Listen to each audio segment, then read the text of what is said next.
long time after God had created the world and made man and all the animals and birds, he noticed that people were no longer kind to each other and that they didn't obey God anymore.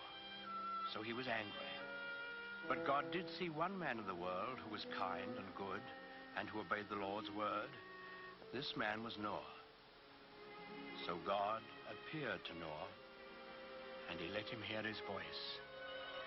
And the Lord said, "Behold, I will cause it to rain upon the earth 40 days and 40 nights.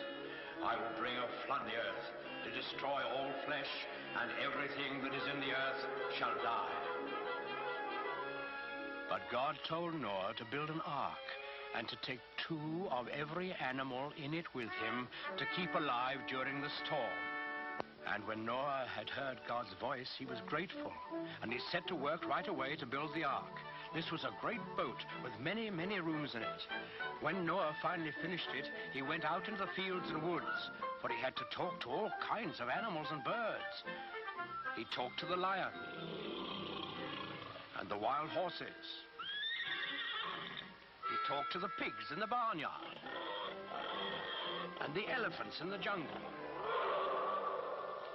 and the cute little kittens in his own house. Noah talked to all the animals on the face of the earth, even to the doves, cooing in their nests.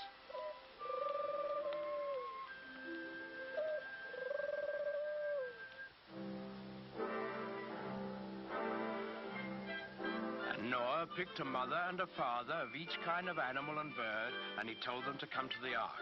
Well, when they were all gathered there, you can imagine what kind of a noisy crowd poor Noah had on his hands.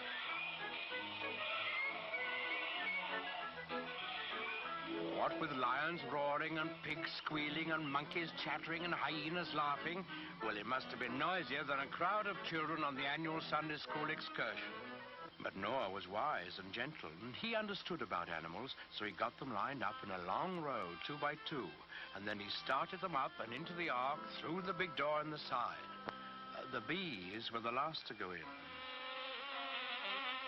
because bees have a stinger in their tails, and no animal wanted to get in line behind them. Noah stored food in the boat, and then saw that his wife and his sons and their wives were safely inside. Then he shut the big door behind him, and he bolted it so that no one could get. Then there was a flash of lightning, and the thunder roared as it never had before. Big black clouds hid the sun so that it was almost as dark as night. And out of those clouds came the greatest rain the world has ever known. It lasted for 40 days and 40 nights, as God had promised Noah. All the land was covered with water, and not a house or a living thing remained anywhere.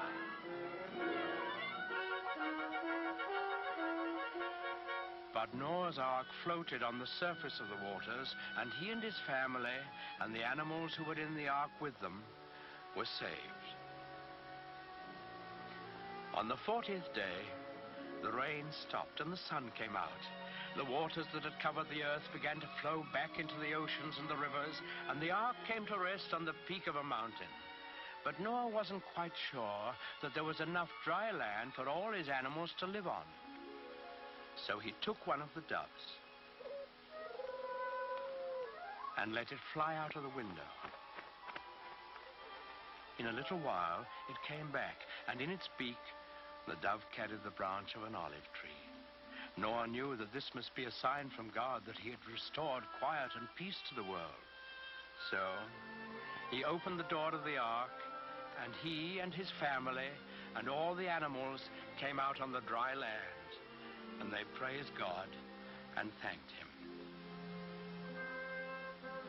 Then the Lord appeared again to Noah. He promised him that he would never again send a flood to destroy the earth. And he sealed that promise with a beautiful symbol, which he set in the sky for all of us to see. That symbol, the token of God's everlasting faith in man, is the rainbow.